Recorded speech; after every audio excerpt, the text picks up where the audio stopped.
കഴിഞ്ഞ ഒരു മാസത്തിന് മുമ്പ് തൃശ്ശൂർ ജില്ലയിൽ നിന്ന് എടുത്ത ഒരു ഹിപ്പിയുടെ ഒരു ബ്രീഡിംഗ് പെയർ ആണ്ടേക്കാണ്. ഇതിൽ ബ്ലാക്ക് വന്നിട്ട് മെയിലും ആൽമണ്ട് വന്നിട്ട് ഫീമെയിലും ആണ്. ഇവരിപ്പോൾ ഈ അടുത്താണ് ഇവർ എഗ്ഗ് ചെയ്യണത്. കഴിഞ്ഞ ദിവസം ഇവർ എഗ്ഗ് ചെയ്യണേ.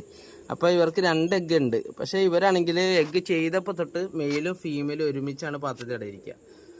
പക്ഷേ ഭക്ഷണയ്ക്ക് ഇറങ്ങുമ്പോൾ ആരെങ്കിലും ഒരാൾ വരും, മറ്റാൾ പോയിരിക്കും, അങ്ങനെ ഉണ്ടാ. എന്നാലും അവരുടെ വ്യത്യാസം എന്ന് പറയുന്നത് മറ്റ് ബേഡുകളെ അപേക്ഷിച്ച് ഈ മെയിൽ ബേഡ് ഒരു മുട്ടക്കട ഇരിക്കുന്നുണ്ട്.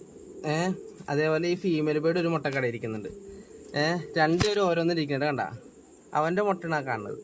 അതുപോലെ ഫീമെയിൽ ബേഡിന് സെപ്പറേറ്റ് ഒരു മുട്ടയുണ്ട്. എന്നാൽ പിന്നെ ഇവൻ പോയി കഴിഞ്ഞാൽ ഇവളുടെ മുട്ട അവളുടെ അടുത്ത് വെക്കുക, അങ്ങനത്തെ സ്വഭാവമൊന്നുമില്ല കേട്ടോ. ഓരോരുത്തരും ഓരോ മുട്ട നോക്കണത്. ഇതെൻ്റെ ഒരു ഫ്രണ്ട് ഫാമിലി ഇതുവരെ കാണാത്തൊരു സംഭവമാണ് എനിക്ക് കണ്ടത്. അപ്പോൾ അത് നിങ്ങളെ കൂടി കാണിച്ചെന്ന് തോന്നി. ബാക്കിയുള്ളതിലൊക്കെ ആണെങ്കിലേ ഓരോരുത്തരും ഇരിക്കുക. അതൊന്നും ഞാൻ കാണിച്ചു തരാം. ഇപ്പോൾ നമ്മുടെ കിങ്ങിനെ നോക്കണമെങ്കിൽ കിങ്ങിൻ്റെ ഫീമെയിൽ ബേഡ് അടയിരിക്കുന്നു, മെയിൽ ബേഡ് മാറിയിരിക്കുന്നു. ഇതേപോലെ നമ്മൾ പൊതുവെ കാണുക. അവരുടെ കാര്യത്തിൽ മാത്രമാണ് നമ്മളൊരു വ്യത്യസ്തമായ ഒരു അനുഭവം കണ്ടത്.